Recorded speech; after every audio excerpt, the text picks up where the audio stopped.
یہ وہ وقت ہے جس کا وعدہ اللہ نے قرآن میں فرمایا هو الذی ارسل رسولہ بالہدی ودین الحق لیظہرہ علی الدین کلہ.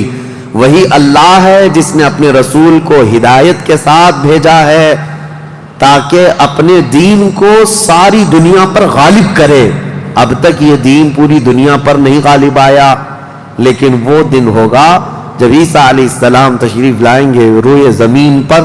اسی لیے میں کہتا ہوں وہ دن آئے گا جب ہر گھر سے آواز آئے گی لبیک یا رسول اللہ. وہ دن آئے گا، وہ وقت آئے گا. صبر کے بعد، ہر اندھیرے کے بعد صبح ہونا ہے، رات کے بعد اجالا آنا ہے. ہاں آج جو حالات ہیں انشاءاللہ العزیز کچھ دیر کی خاموشی ہے، پھر شور آئے گا. آج کتوں کا وقت ہے، کل ہمارا دور آئے گا انشاءاللہ العزیز. میرے عزیزو، سیدنا عیسیٰ علیہ السلام جب اسے قتل کر چکے ہوں گے اور پھر روئے زمین پر صرف پرچم اسلام لہرا رہا ہوگا. امام مہدی کی عمر 49 سال یا 50 سال کے آس پاس ہوگی. وہ بیت المقدس میں انتقال کر چکے ہوں گے. آپ کی جنازہ کی نماز عیسیٰ علیہ السلام پڑھائیں گے، وہیں دفن ہوں گے. پھر عیسیٰ علیہ السلام مومنین کو لے کر مدینہ طیبہ کا رخ کریں گے.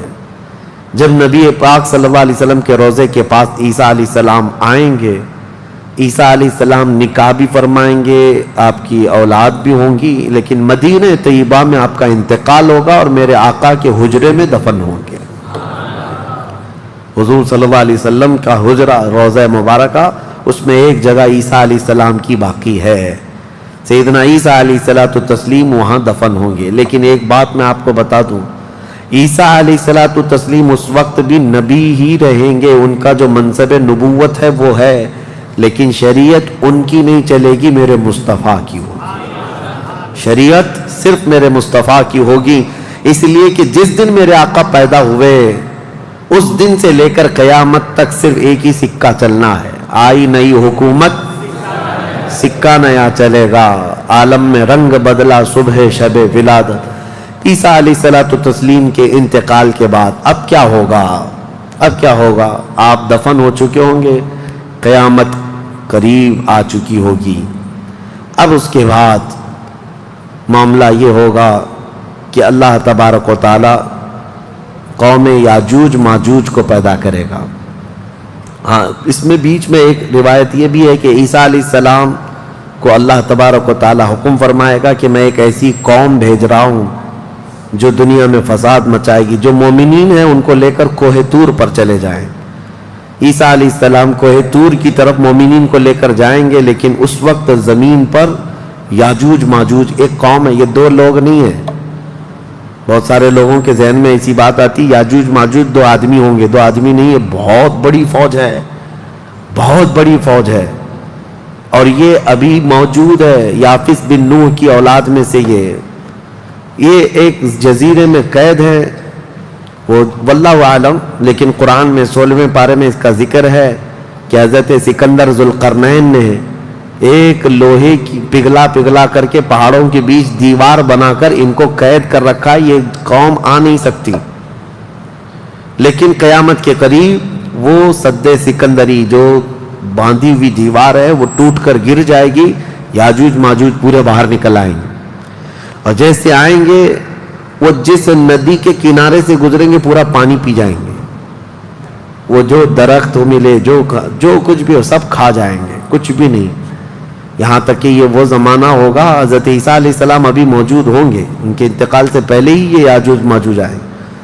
ایک بیل کا سر جو ہے 100 دینار میں مل رہا ہوگا، 100 سونے کے سکے، اور اس کو بھی لوگ غنیمت سمجھیں گے. اتنی مہنگائی کوئی چیز ہی نہیں مل رہی ہوگی، سب یہ کھا کر چٹ کر چکے ہوں گے.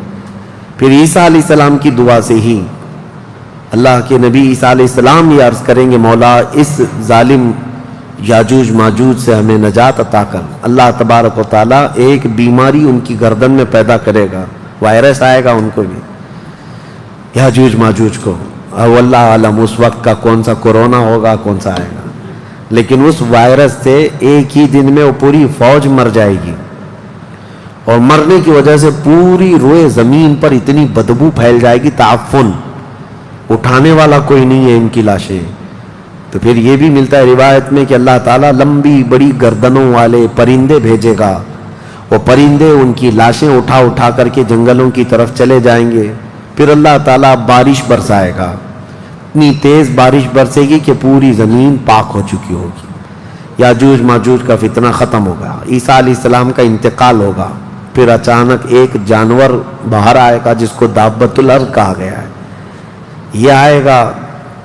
یہ آ کر کے اپنے ایک ہاتھ میں موسیٰ علیہ السلام کا عصا اور ایک ہاتھ میں سلیمان علیہ السلام کی انگوٹھی، یہ دونوں لے کر کے زمین پر گھومتا رہے گا. جو مومن ہوگا اس کی پیشانی پر سلیمان علیہ السلام کی انگوٹھی سے نشان لگا دے گا. جو کافر ہوگا موسیٰ علیہ السلام کے عصا سے اس پر لکیر کھینچ دے گا. جس کے لیے وہ نشانی لگا دیا وہ اسی حالت میں مرے گا. اور اس کے بعد پھر حدیث پاک میں ہے دابۃ الارض چلا جائے گا. پھر ہوگا یہ کہ ایک دن لوگ تھک کر کے سوئے ہوں گے، دھواں دھواں نظر آتا رہے گا ہر جگہ دھواں دھواں. لوگ پریشان ہوں گے اور اس کے بعد سوئیں گے تو رات اتنی لمبی ہوگی کہ لوگ اکتا جائیں گے. سو کر اٹھیں گے پھر سوئیں گے، سو کر اٹھیں گے پھر سوئیں گے. بچے جو ہے چیخ مارتے رہیں گے اور پھر جانور اپنی کھیتیوں کی طرف بھاگنے کے لیے بے قرار ہوں گے. لیکن رات لمبی ہوگی. 3 راتوں کے برابر ایک رات ہوگی. 3 بڑی راتوں کے برابر ایک رات کٹتی نہیں ہوگی. لوگ تھک چکے ہوں گے سو کر کے. اس کے بعد پھر اچانک چھوٹی چھوٹی روشنی آئے گی سورج کی. لوگ چیخ مارتے ہوئے خوشیوں سے باہر آ جائیں گے کہ اجالا آ گیا. پہلے تو لوگوں کو یہ لگ رہا تھا کہ اب اندھیرا ہے، اب سورج آئے گا ہی نہیں. لیکن جیسی روشنی آنے لگے گی سب بھاگ کر کے باہر آئیں گے. لیکن دیکھیں گے اس وقت تو سورج جو ہے پچھم کی طرف سے نکل رہا ہوگا. ابھی سورج کہاں سے نکلتا ہے؟ پورب، ایسٹ سے نا، مشرق سے. اس دن سورج ویسٹ کی طرف سے، مغرب کی طرف سے نکل رہا ہوگا، پچھم کی طرف سے. پہلے ہلکا ہلکا نکلے گا سورج. یہ دیکھ کر کے جو لوگ بہت لمبا سو کر کے آئے ہوں گے گھبرا جائیں گے کہ آج کیا ہوا. یہ وہ دن ہوگا کہ میرے آقا نے فرمایا توبہ کا دروازہ بند ہو چکا ہوگا. اس کے بعد پھر کسی کا ایمان بھی قبول نہیں، کسی کی توبہ بھی قبول نہیں. یہ لاسٹ دن ہے توبہ کا. لاسٹ دن کیا، اس سے پہلے جو گزری رات لاسٹ تھی. رات لاسٹ تھی. سورج نکل کر کے آئے گا دھیرے دھیرے دھیرے. اس کے بعد دوپہر کا وقت جتنا ہوتا ہے اتنے وقت تک وہ آئے گا اور اس کے بعد پھر واپس مغرب کی طرف ہی چلا جائے گا. ایسا نہیں کہ پچھم سے نکل کر کے پورب میں ڈوبے گا. آدھے تک آئے گا دوپہر تک اور اس کے بعد سورج پھر اپنے معمول کے مطابق جیسی روٹین ہے واپس پھر پچھم کی طرف چلا جائے گا، ڈوب جائے گا. یا آخری دن ہے، اب کسی کا ایمان کام نہ کرے گا، اب کسی کی توبہ کام نہ کرے گی. اب معاملات کیا ہوں گے؟ دھیرے دھیرے مومنین کا انتقال شروع ہوگا تو نئے مومن نہیں ہوں گے. مومن انتقال کرتے جائیں گے.